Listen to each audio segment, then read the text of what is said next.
Hey everybody. People always ask me, Manny, what tools should I be using for my Amazon business? Well, this episode is brought to you by helium10.com. These are the same tools I use to generate 6 figures per month with Amazon FBA. I get keyword research, product tracking, listing optimization, search term tracking, account monitoring, and a lot of other brand new money pulling tools that are going to be released to Helium 10 members on a regular basis. If you're going to grab any tools, check these out. Seriously, get a massive advantage with the tools that top sellers are using right now. Okay, and they're all in one place. Some tools and services will have a user cap, so get in there as quickly as you can. That's helium10.com, helium10.com. Warning, the following podcast has been classified as insanely lucrative. Listener discretion is advised.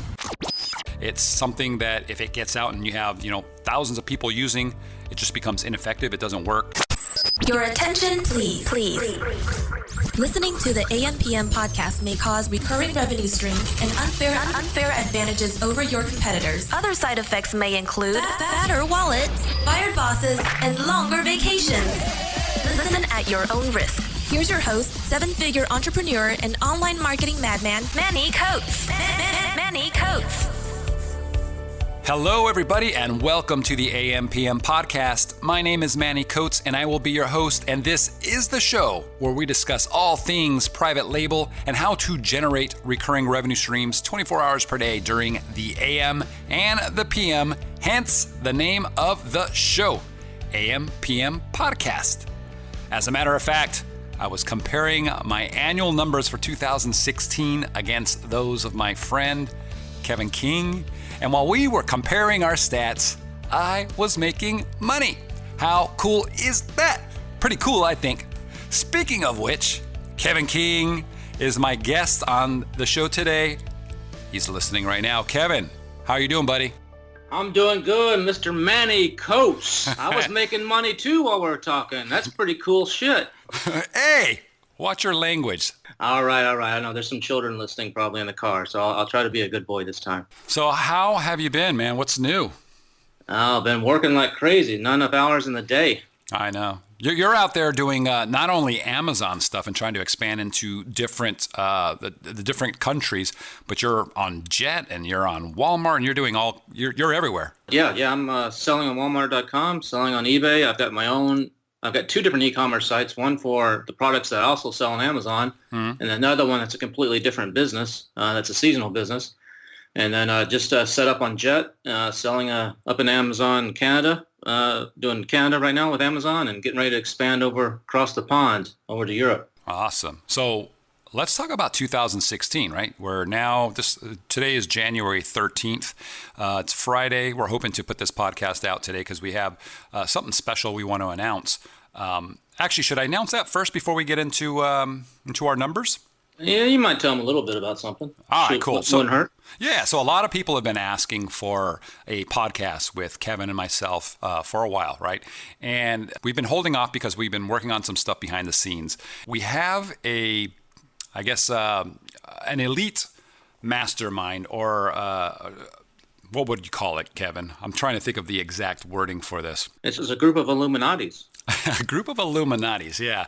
So we're going to be having a conference. It's going to be a very exclusive conference, and we're going to be talking about that in the near future. But training, it's going to be monthly training.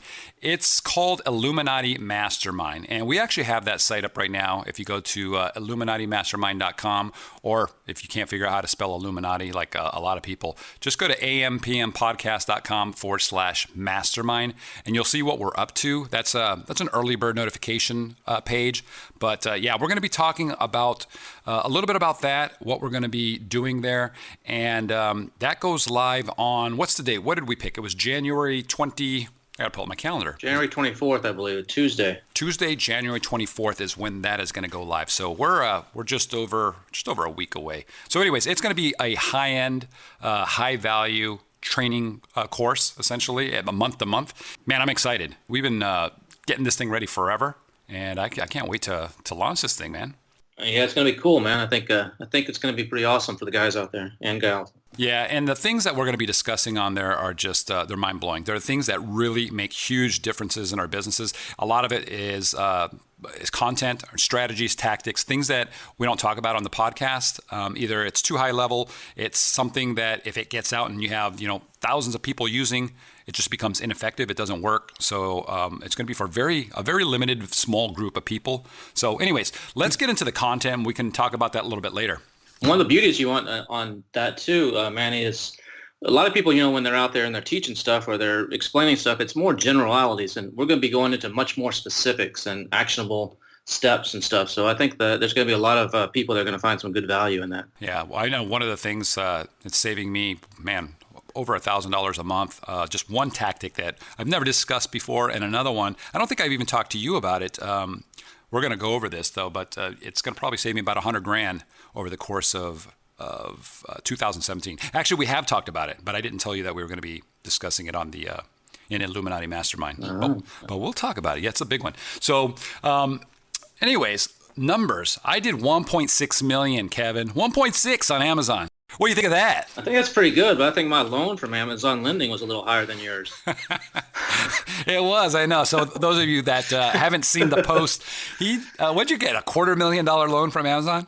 Yeah, I'm trying to get up. We're having a race to see who can get to, what's their max? I think it's 750. We're just having a race to see who can get first to $750,000 from Amazon Lending. But yeah, my last one was $243,000. That's crazy. But you know what? I gotta say, your first loan through Amazon was $3,000, right? Mine was no, it was $1,000. 1,000? Mine was over $100,000. Yeah. Eat them apples. Yeah, but I did 1.5. I did about 1.5 million last year. So you did a little bit more than me. But keep in mind, about 70% of my sales are Amazon FBA. I have about 30% come from off Amazon or other programs on Amazon. I'm not doing the merch like you do, but I have Amazon Advantage, which is a kind of a wholesale kind of thing. And then I have all my own websites. And then I do stuff with, Zulily and Touch of Modern and some of those deal sites that, adds quite a bit, to the bottom line as well. Yeah. So your numbers in the end are actually larger than mine. So that's cool. That's where I want to do, or where I want to go in 2017, is to start expanding a little bit. We did a podcast, Guillermo and myself, where the question was asked whether people should start expanding into other markets, other platforms, other channels, other than Amazon when they start out. And my response to that was no. When you're first starting out, just focus on Amazon, get things going, get yourself up to a certain level before you start going crazy and spreading yourself thin, because I think people underestimate how much time it takes to do everything just on Amazon, let alone when you're splitting your attention across 5 other different channels. But once you get to a level where you're doing, like you're doing, where you're doing 7 figures, absolutely, I think it's smart to start, spreading out a little bit, diversifying. Yeah, I would totally agree with that. There's a lot of people think they get on Amazon immediately, they want to go get a Shopify site or do something else, and I wouldn't worry about that right away. I mean, it's good to do and have those other alternates and extra income streams and backup plans in case something goes wrong on Amazon. But yeah, I would definitely focus all on Amazon initially, for sure. Cool. And you, a lot of people don't know that you have a massive photography background, and you've been busy the last couple of days. I know I've been trying to reach you to talk about some things, and you're like, I'm on a shoot. I got models all over the place. Tell us what's been going on. Yeah, we've been doing a lot of photography, lifestyle photography. I mean, I use upgraded images out in California to do all my product photography, and I'll spend $500 to $1,000 or so doing that usually for several different items, because I do quite a bit of different angles and different things. But then I also spend a lot on lifestyle photography, and we just since last Thursday. So what's today? Today's Friday. So yeah, spent like 5 days of shooting, literally from like 8 o'clock in the morning till about 10 o'clock at night. With I think we had 9 different human models, kids, older people, pretty girls. I think we did 23 different dogs with 23 different owners and a whole bunch of stuff. So yeah, about 15 different SKUs. Spent about $9,000 or so shooting that. So I tend to, when I do my lifestyle stuff, I group it all together because I can get a cost savings that way. So I don't just go and shoot. It's too expensive if you just go and do it one at a time.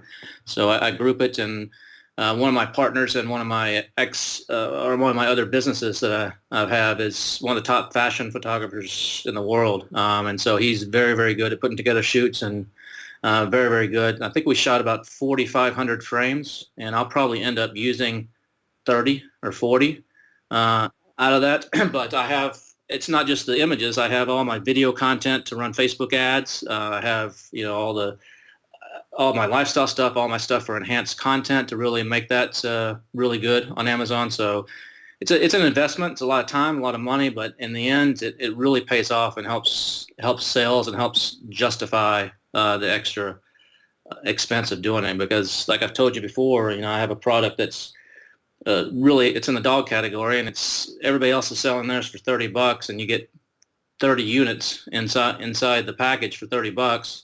I sell 3 units, and I charge $50 for a similar unit, and I'm one of the top sellers. And my competition has actually called me and reached out to me like, how the hell are you doing this? This just doesn't make any sense. And it's all about marketing. It's all about the packaging. I put these in really nice packaging. It's not what everybody else does.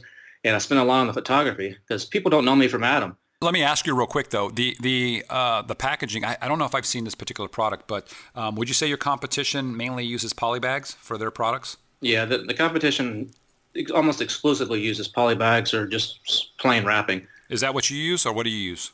No, I'm in like a cigar box, custom-made cigar box. Yeah, and this goes back to what we've talked about over and over and over, which is, guys, perceived value. You can get so much more if you just spend a little bit more on a box than going with polybag. I mean, Kevin, how much more does it cost you to go to the high-end stuff? It cost me about $1 for this box versus if I went a polybag, it might be 10 cents, 15 cents maybe. So it's an extra $1, but as a result, I can charge a heck of a lot more, and the perceived value is higher. This product, you would think, well, how are you going to compete out there? But I do. I'm not the number one seller. I'm not making millions off of it, but it sells a healthy 20 to 30 units a day at a very high profit margin, and it works. And so, it just works. And I've seen your images. Your images are awesome. Everybody knows I talk about your images have to be amazing. They have to be perfect. You were one of the first guys that really emphasized this on our podcast way back when we had you on the show. And I can't say it enough. I can't emphasize it enough. Images have to be everything. And I don't know. I mean, if you break yours down per image, I'm not sure where you're at, but I'm about $500 now per product, per SKU that I do. That's a lot higher than I used to be at. And I've even had podcasts where I tell people, you should be able to you can get stuff for like, $50 or $100. But man, I've noticed a big difference when I go to a really high-end guy that has lifestyle photos where if you got a toy and you got a kid playing with it, it's huge, right? Versus just showing the toy, for example. And it makes a difference in just, some people I see pictures like in the dog category where people just go in their backyard, give their dog a treat or something and take a picture of it. It's horrible.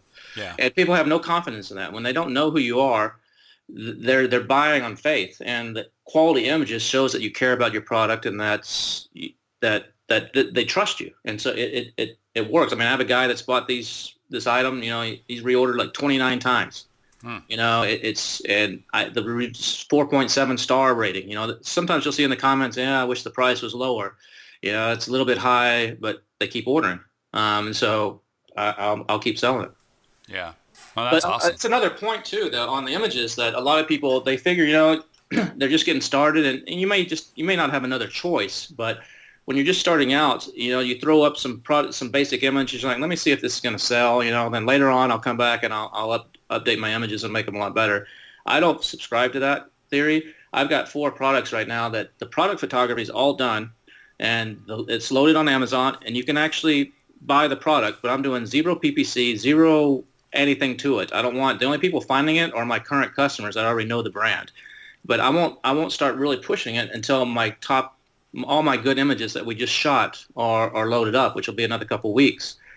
Because once you start really ramping it and you start getting all those sessions coming in, you want to have the best conversion rate possible for the best future of the product. You don't want to start off with, I got some okay images and my conversion rate's okay, because Amazon keeps that in memory, and you're going to have a much better sales velocity and acceleration if you start off with your best foot forward out of the gate and have a much more chance of a long-term success. So I spend about $1,000 per SKU on average between product photography and lifestyle.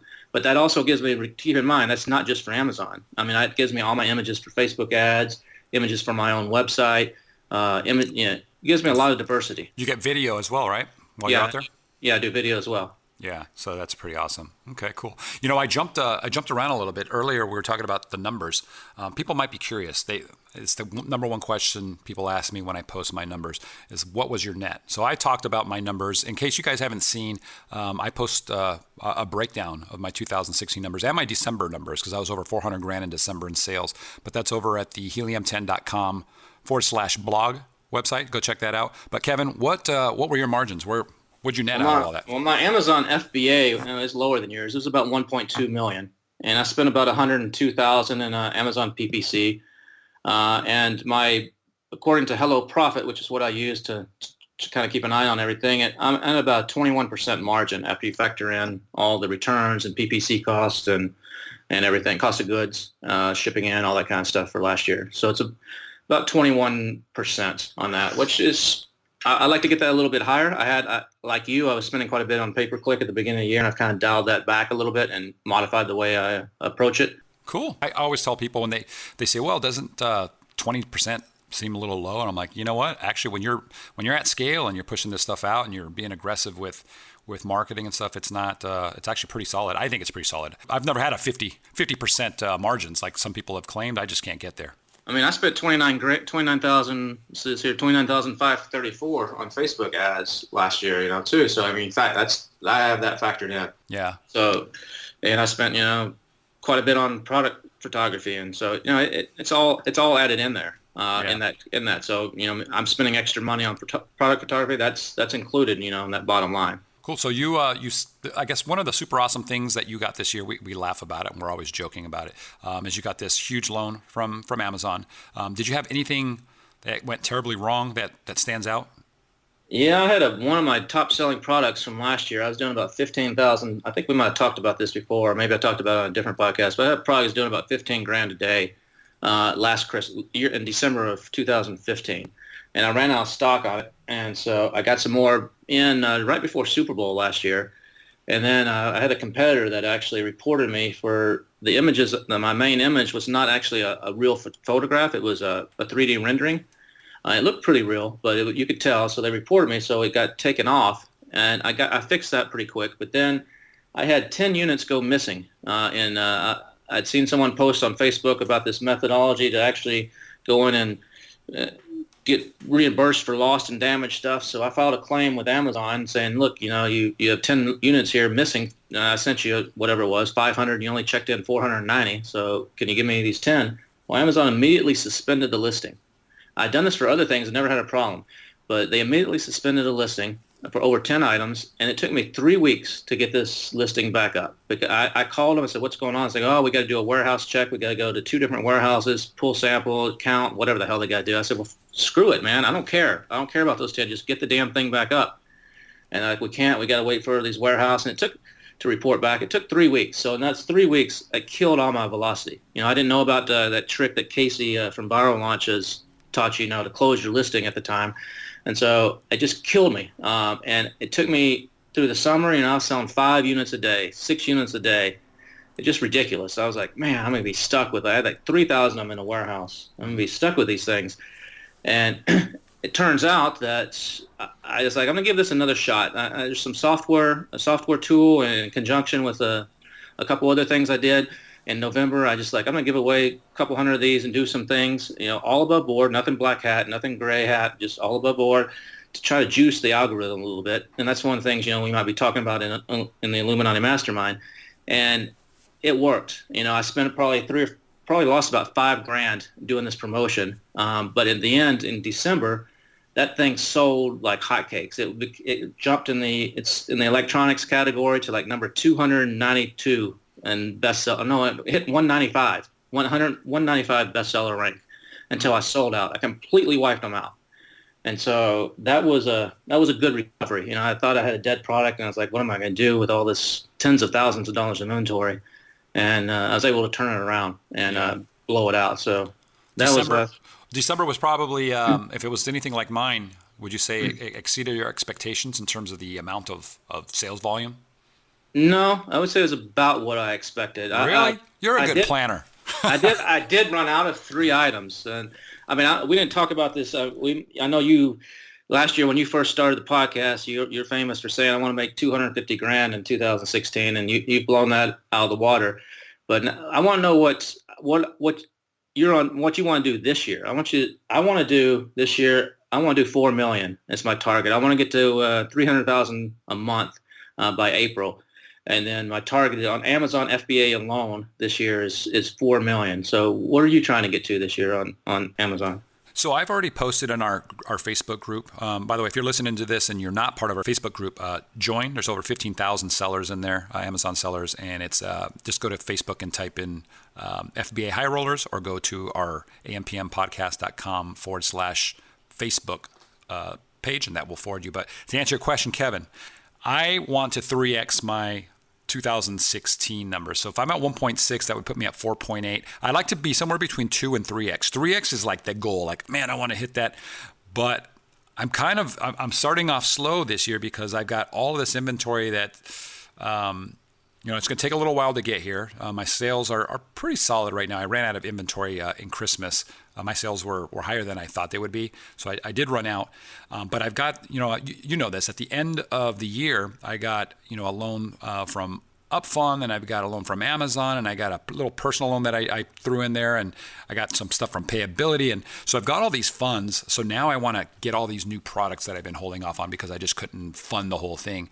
And all that stuff isn't going to come in until probably the end of February, I guess, maybe even the beginning of March. So I don't see a big uplift in my revenues over where I'm currently at until probably Q2. And then I think from there it's going to ramp up. But yeah, I'd like to see 4.8.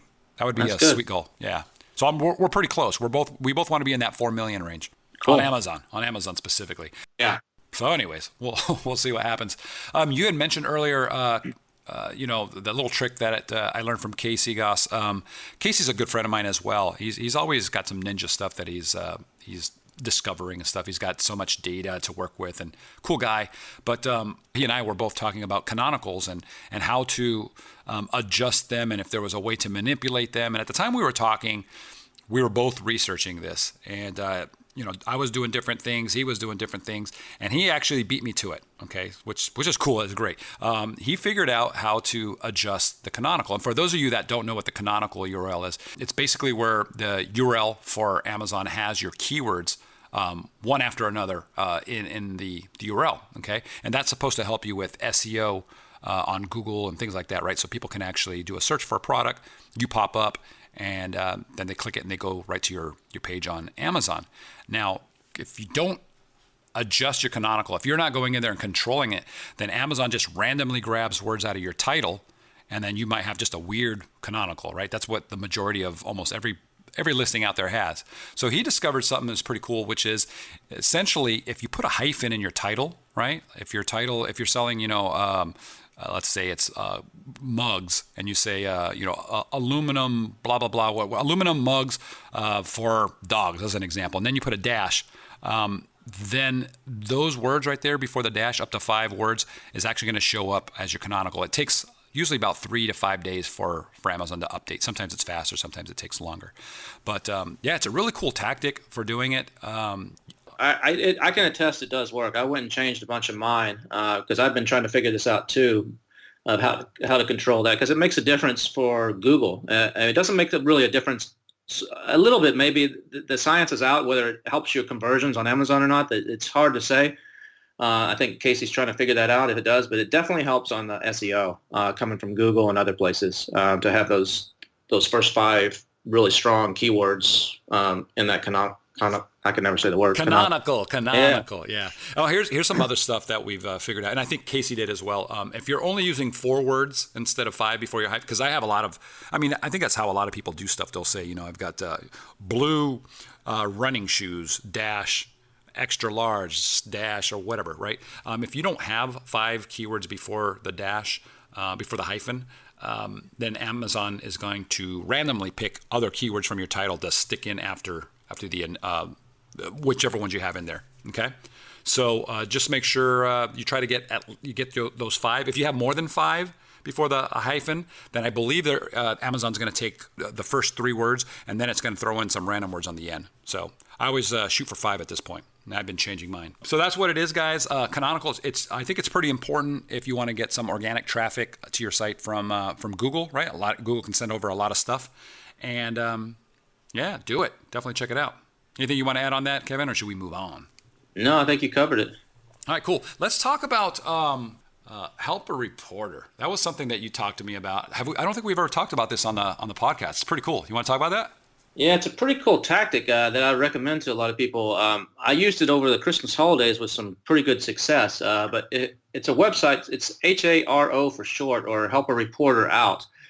And what it is all these reporters, it's everything from reporters for the New York Times to Vanity Fair to individual bloggers that are on there. And when they need a source for something, they'll reach out. And so it's everything from, hey, I need a doctor who's knowledgeable about brain cancer, for an article, to looking for experts on this subject, or I need someone who has high credit card debt. We're doing a story on people who have a lot of credit card debt, and we're looking for people to interview. So they use it as a sourcing mechanism. But part of it, what you find on there is people use it for gift guides. So you have a lot of everything from the major media to individual bloggers that might have 140, 150,000 unique visitors a month saying, hey, I'm putting together a Christmas gift guide.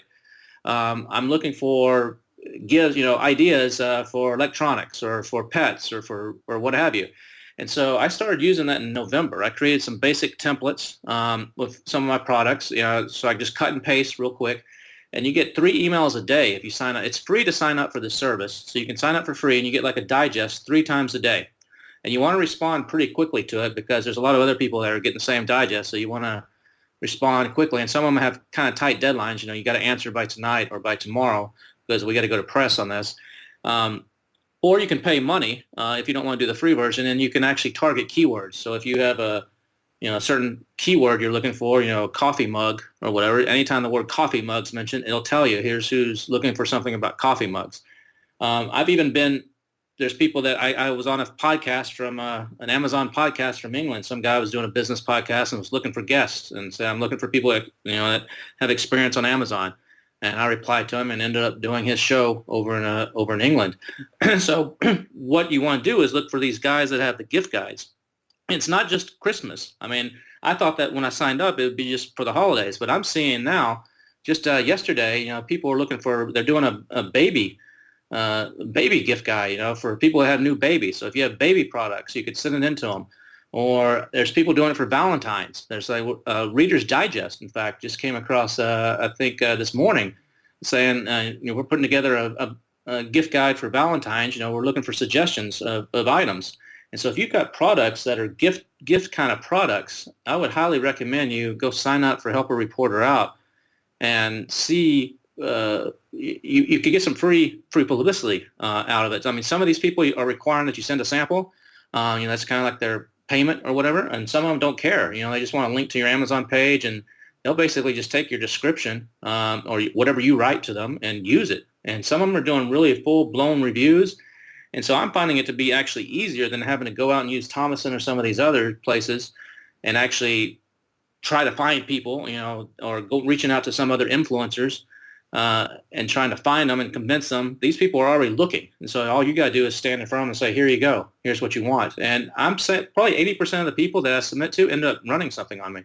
So it's a pretty cool thing. That's what, $29 a month? It's free. I'd use the free version. But if you want to, okay.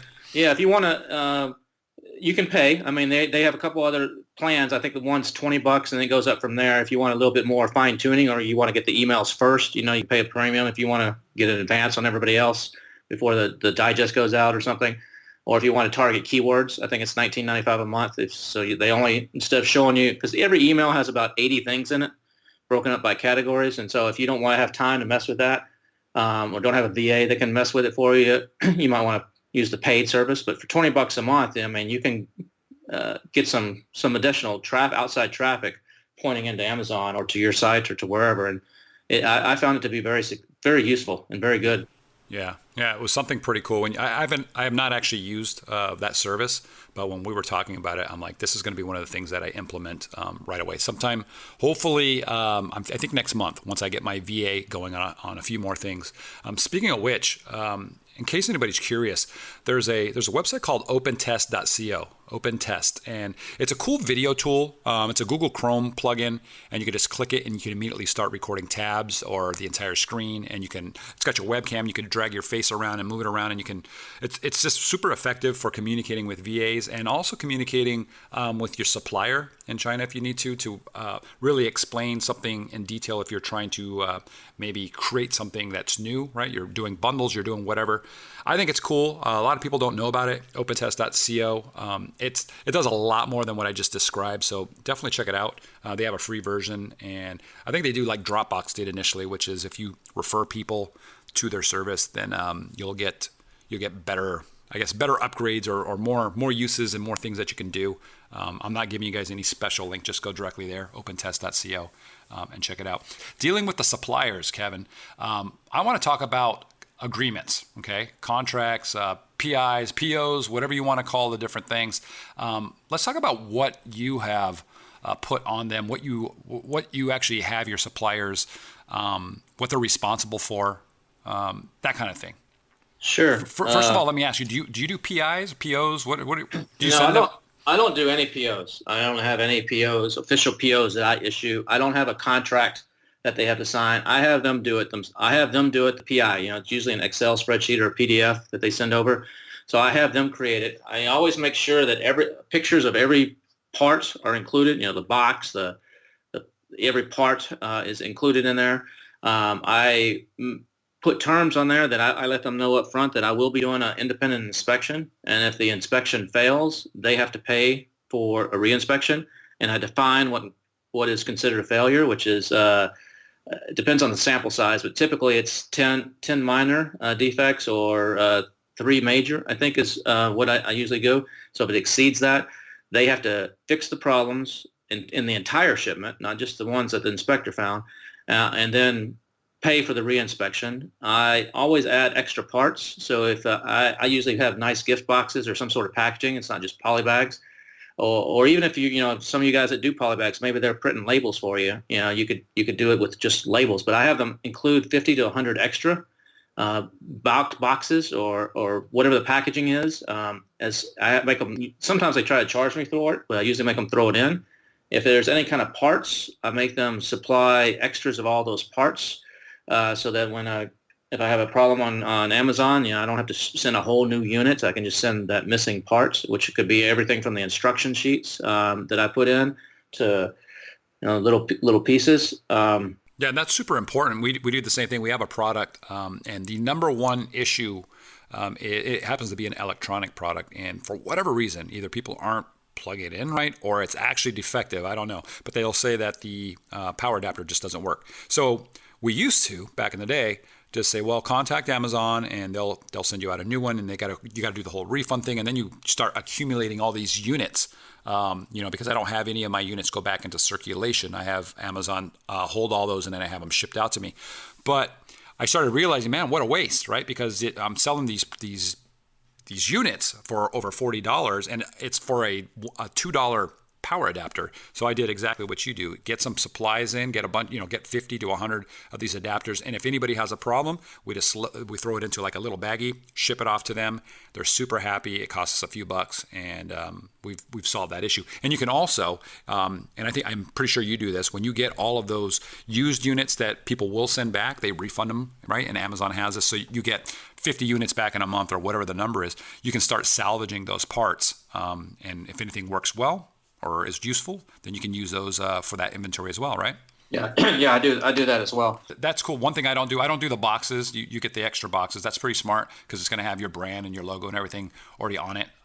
Or you can, even if you're not getting boxes, you could just get extra labels. I make my Supplier for some of my dog stuff. Some of that stuff is not in a real big box, but there's a special label that's on it. I make them send me, some sheets of those labels so that if something gets damaged, in shipment on its way, or like you said, something comes back, sometimes a customer order something and they don't even open the box. They just send it back. But when the box comes back, they didn't bother to put it back in the Amazon box and ship it back to Amazon. It's got stickers and labels and all kinds of crap on the outside of the box.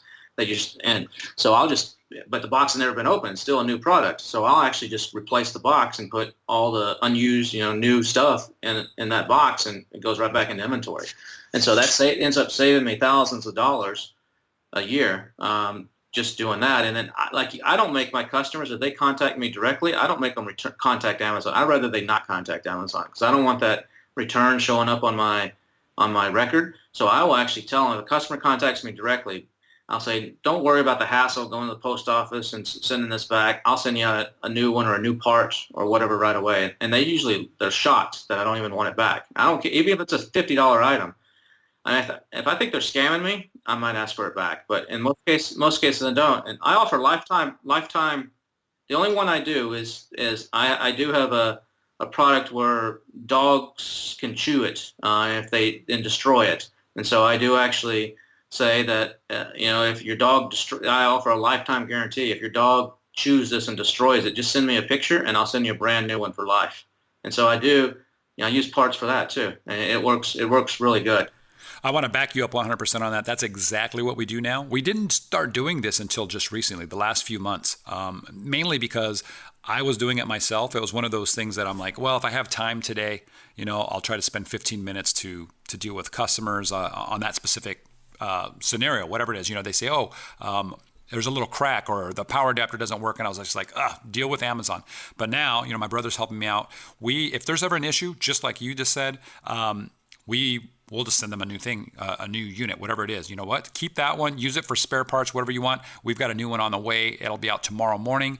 And then we don't deal with they don't have to deal with Amazon, and they love it, right? And it also, because of that, it doesn't show up in your metrics as a return or a refund, which actually helps your account, your whole health of the account. Occasionally you'll get a customer that rips you off. Sometimes it's a straight up rip off. Sometimes it's miscommunication, but they'll still send it back.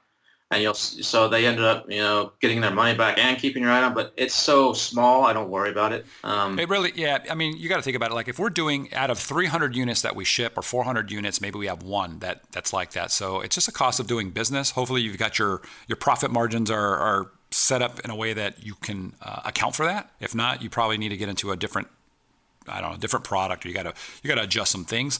But yeah, I think customer service is huge. You got to make sure everybody's happy. They're going to leave you a 5-star review.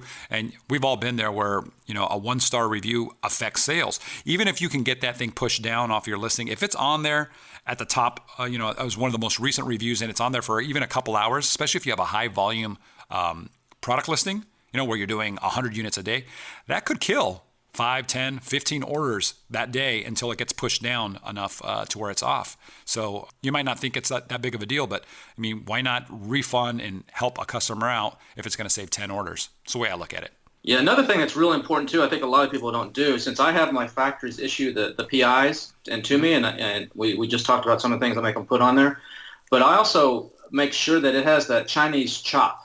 That's I don't know if any of you guys have seen that, but it's usually in red ink, not always, but usually in red ink, and it looks like a little seal that's like stamped on the invoice. In China, the signature is not the same as the signature in the United States. In China, every company is required to have one of these seals, and they have different seals. Some are for like human resources, some are for like contracts, some are for legal documents, some are for financial documents, but they're really hard to duplicate. And it's required by law that every company have this.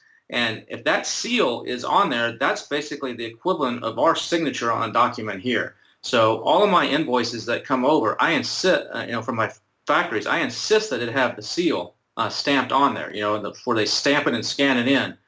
Because if there's a problem, and I just had this happen with one of my products in the kitchen category, where it failed the inspection. And by the way, I do inspections always. Some people say just do your first or second order. I say bullshit to that. You're dealing with the Chinese. You have to remember that especially after Chinese New Year, we're coming up here. Most of these factories, the worker turnover completely changes after Chinese New Year. A lot of the workers that leave and go back to their homes, they don't come back. So you have a whole new crew of people working on these factories here in February and March that haven't been doing this for a year. And so I do inspections. I don't care if it's my 10th order. I do do an inspection because I still find problems all the way down, even with good factories. And so I had a problem recently in December with one of my products, early December, where it failed. This is the second order, and it failed inspection. And I had to fight with the factory. They said they fixed the ones the inspector found. I said, that's not good enough. You got to go open every box, all several thousand of them, and fix this problem and repackage them, and you got to pay for the reinspection again. And they fought me on it. And they're like, no, this is the inspector's being ridiculous. Look, I showed them the pictures from the inspection report. They're like, look, that scratch is kind of small. It doesn't affect the functionality of the unit. And, it still works. And who cares? I said, no, I care. And Amazon cares, and my customers care. And it looks like it's being sold as used. I have another product that has metal in it. And sometimes, I don't know where this stuff's been sitting. These little metal bars might have been sitting on the floor or outside or who knows what, but they oxidize. And so they look like, they've been sitting in the sun for weeks or something, and they put them in my box. And so I have inspection people check for that. And I had another company recently that too many of them had this little oxidation on them, and so they had to open them up and fix it all. That factory voluntarily did it really quick, but they sent me pictures. They're like, look, we like you, we like your business, so look at all these pictures of our factory, these boxes lined up all the way down the factory. We've opened everything, we're fixing it. And they got reinspected. So it's critical, and because that stamp was on there, back to the first story, the one in early December, I was able to hold them to the fire. If that stamp had not been on there, they may not have been as willing, to honor it, because I told them you could keep the deposit. I said, screw it. I don't care about the 30% deposit. Keep it. And they're like, well, they threatened me, like, well, we're going to sell these to somebody else or whatever. Just change the packaging. I said, go for it. Do it. I don't care. And I'll go put you on. If I have to, I'll put you on. There's a list out there for Amazon sellers. There's a website where you can actually go to that has all the bad suppliers. It's a directory, you can vet. And I said, I'm going to put you on that bad supplier list. And they're like, don't threaten us, blah, blah, blah. But because of that stamp, and in China, it's so important to maintain face, in the end, they came back and said, okay, we will fix it. We will do everything we said for the contract. And so they did that. They paid for the reinspection. It passed. They try to tell me stuff. These inspectors, we wouldn't pay them the bribe. Some of these inspectors, they're used to getting a little extra cash to make it pass. I emailed this factory's response, and they're like, no, this is absolutely not true. We don't take it. We pride ourselves on the integrity and blah, blah, blah. So they're just trying to say everything they could to get out of it. And because they lose money on the deal. By having to open back up, they probably lost some money on it. But I don't care. It's my reputation on Amazon. And for whatever I paid, and I think it's $6,000 or $7,000 was the 30% down on this. I was willing to lose that money because I don't want those to come in, go into Amazon, have issues. It hurts, that product gets suspended, or it hurts my reputation, or I got to recall them all from Amazon. It's cheaper just to lose the money and say, screw it. But in the end, it all worked out. And that's because I have that tight PI with the stamp on it. And I would take it one step further, that with my suppliers, one of the things that I do, and I actually have it also on the PI, it's on every single one, in addition to reinspection fees being covered, I state that any damaged units, any defective units that our customers actually get, because the inspection company isn't going to catch everything, right? They're just randomly picking stuff. But if we maintain a list, and if Amazon says that something was returned because it was damaged or it was malfunctioning, we maintain that list, and we send that to our supplier every single month, and they'll credit us for those units. And it's kind of cool. Initially, they fought us on that, and that was partly our fault because we waited many months before we gave them a list, and it was like, holy crap, why are there so many units? And we're like, oh, that's 4 months worth of product, or whatever the amount was. I don't remember how many months, but now we do it on a monthly basis, and they just say, okay, you know what, you have 22 units, we'll credit those, we'll actually throw in an extra 22 units on the next order. So that has worked out really well. They'll fight you on it, but if you don't ask, you won't get it. And I wanted to ask Kevin, when you're dealing with a supplier like that, where it's getting kind of nasty, and you're like, you know what, you're trying to walk away, keep my money, and they're saying, don't threaten us, because I've never been in that scenario where I've actually done business with people. I've had that during the negotiation processes, but I mean, are you still doing business with them? Does that hurt your relationship at all? Well, I haven't. This was the second order from this factory, so I don't know if I'll reorder again. I mean, we'll see how they've completely changed their tune. I mean, I have had another problem with another supplier where, because like we talked at the beginning, I spend a lot on my lifestyle pictures. They were stealing my pictures. They were taking the pictures off my box and off my artwork and everything and using it all over China on Chinese websites and stuff to advertise, and I caught them. They had it on their own factory website. I'm like, look, dudes, this is my images. I didn't give you permission. You have to take these off. And they immediately took them off. And I said, as a result, you also got to give me a discount on the next order. And they end up doing that. I mean, it's a good factory. I've ordered from them like 9 times. And it could have been an honest mistake, but I don't think so. But, yeah, you got to watch them, man. I mean, this is not this is not your friend down the street that you can trust. You know, it's just, the Chinese will cut corners everywhere they can, and they'll say, as you guys all know, with the hijackers and the people that come on your listing, and I have people now, they steal my photos. I have a makeup product that people come in, and my lifestyle photos are good. They steal my photos. They Photoshop in their product into my model's hand, and then put it up on Amazon, and I shut them down. You know, I threaten them to say, this image isn't yours, you know, and if you don't take this down within 24 hours, your account's subject to being shut down. And I'm pretty stern with them, and they take it down. So it's a constant thing. You got to always be on your toes and protect yourself. Yeah, for sure. Okay. Well, awesome information, guys. You know what's funny, Kevin? We were talking about, you know, let's just do a 30-minute podcast. And then you laughed. You're like, you know what? If it's me and you talking, this is going to go an hour. Yep. So we're 3/4 of the way there. But I wanted to talk about a couple of things. We talked about the inspection company, which is cool. We're going to get into more about that. There's certain things that is pretty interesting, and we're going to be talking specifically about those things on the webinar for the Illuminati Mastermind guys. Okay.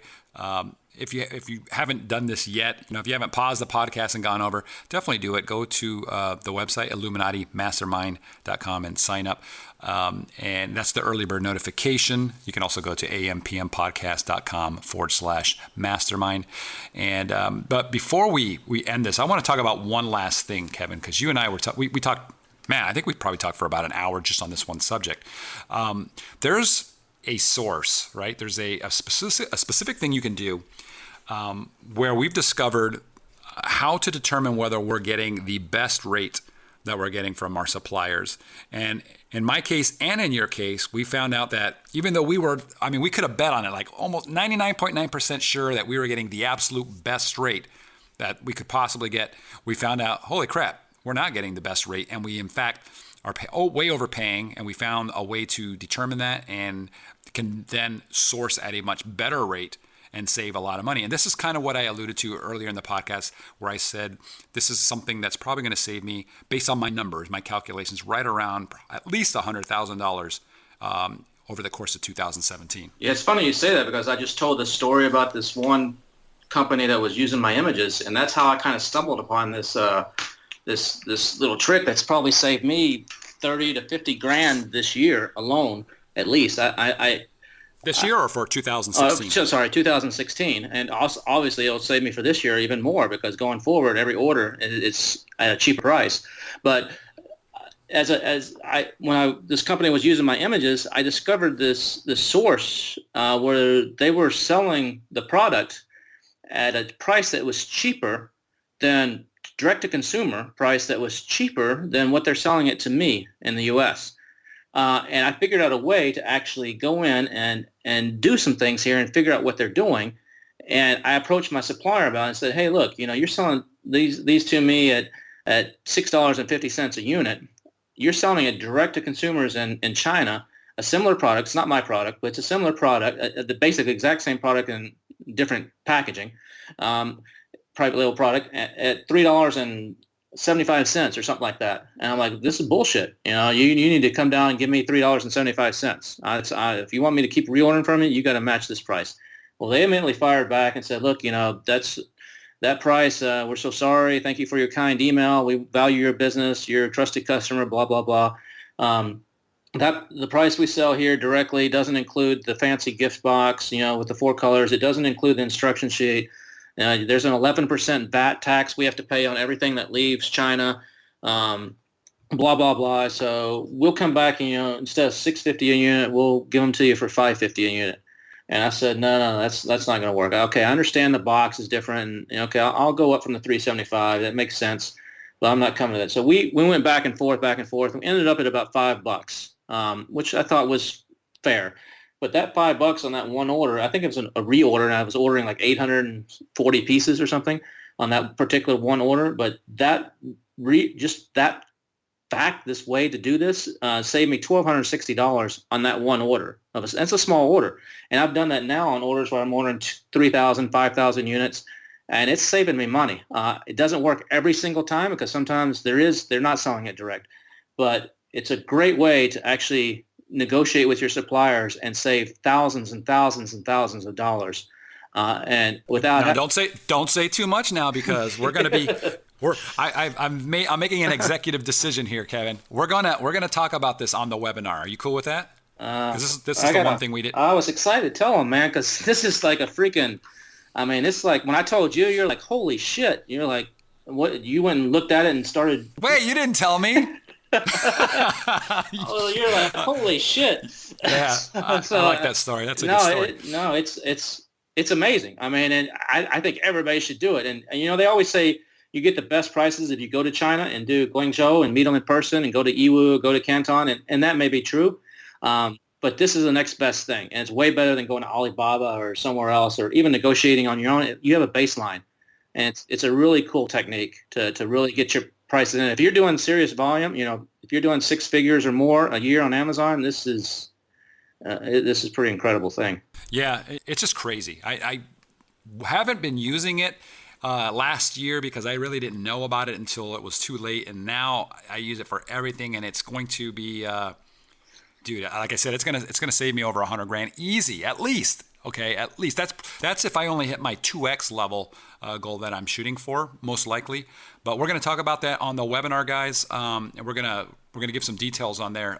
So definitely check that out. You gotta go sign up, okay? And it's gonna be limited. I think our account for the webinars was 500. We might increase it, I think, to 1,000.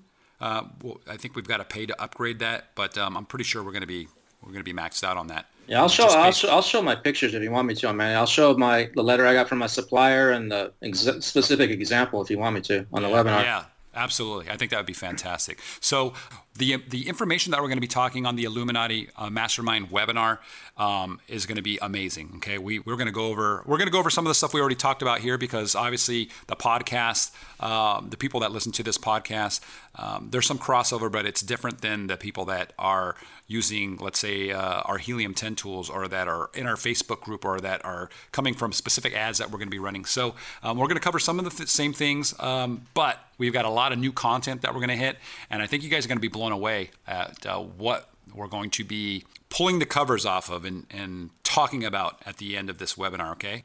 It's going to be really cool. So, Kevin, that said, anything else you want to add? No, man. It's Friday, man. It's time to go have a beer. I got to edit this thing and get it out. That's your problem, man. I'm sorry. Come on now. So, yeah, guys, check it out. Again, go to ampmpodcast.com/mastermind, or just go to illuminatimastermind.com, and we're going to also post a link in the show notes, so you can go and take a look at that and click it. And guys, please join us. Me and Kevin are going to be on there. Guillermo's going to be joining us. What date was that again? That's going to be Tuesday. It's not next week. Well, we're releasing this Friday, depending on when you're actually listening to it. It's going to be Tuesday, the 24th of January. And it's during the daytime in the U.S., right? So it's a good hour? Yeah. What was the time? You know what? I think it was like 11 Pacific or something like that. But the website will have it. But yeah, I think it's like around 11 Pacific, I think. Yeah. Can you tell like we haven't prepared for this, huh? I'm just like, let's just do a podcast. Are you free? Yeah, you're free? Yeah, let's do one. That sounds cool. So anyways, guys, yeah, I believe it is going to be at 11 a.m. Pacific Standard Time. So just go sign up. Get on the early bird notification right now if you're listening to this. And we'll see you there, because it's going to be insane. Really good. The best thing that I've done yet in regards to. Whoa, sorry about that, guys, for the abrupt stop there. It looks like the audio stopped right at the end before we finished there. But anyways, you got the gist of it. We have a fantastic mastermind that is going to be starting in just over a week. You've got to get on the early bird notification. We're going to be sending out some emails with some really cool content between now and then. And guys, trust me when I say that the content that we're going to be discussing and the mastermind that you're going to be able to join is going to be incredible. I mean, really, really incredible. We're going to be offering something on the webinar. Okay, so I want to be upfront with that. There is going to be something that you can pay to get into. It's not going to be cheap. It's not going to be for everybody. It's going to be a very small elite group. It's going to be for people that are most likely doing 6, 7, 8 figures already.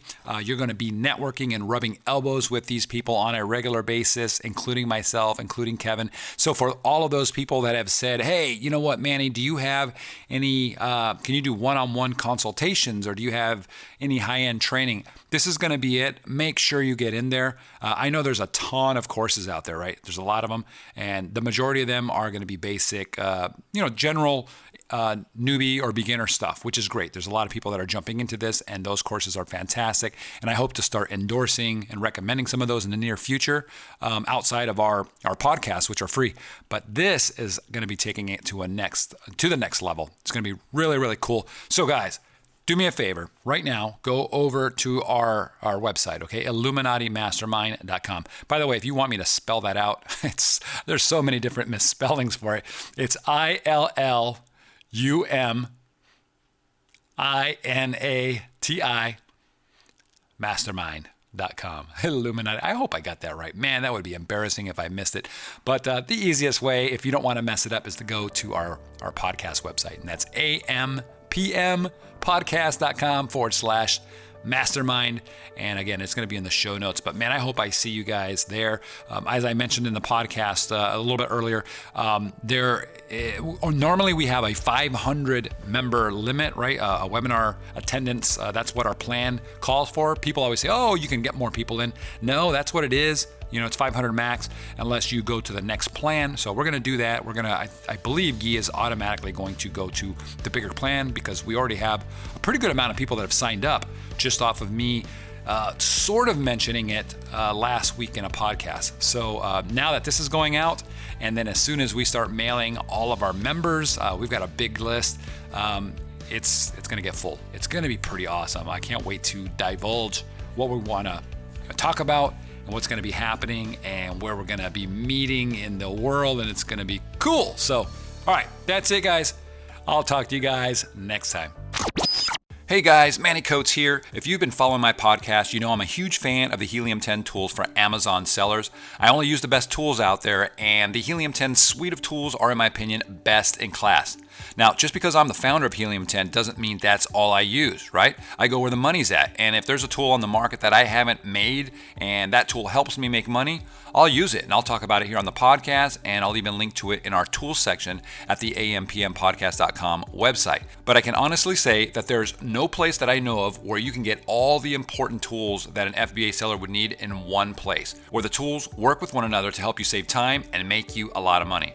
Now, the Helium 10 tools have had a huge hand in helping me go from zero to over $1 million in Amazon sales in just 10 months. Okay, keyword research, listing optimization, and a super tool called 5K Checker that makes sure that the words in my listings, okay, the front end and the back end, are actually indexed by Amazon. And guys, if you're not checking this, you're leaving money on the table for sure, because Amazon is always tweaking their search engine. Okay, so I always use 5K Checker every single month on every single one of my listings to ensure that my listings are still indexed for my keywords and that I'm still pulling in customers like crazy. If you're a longtime listener, you know I'll never use a tool unless it can save me a lot of time or it's going to make me a lot of money. So I'm confident Helium 10 will do this for you guys, all right? There's a money-back guarantee, so there's no risk. Check it out. Head over to helium10.com. Helium10.com. That's HELIUM10.com. You've been listening to the AM/PM podcast hosted by Manny Coates. For more information, insider tools, and to get the resources mentioned in this episode, visit ampmpodcast.com.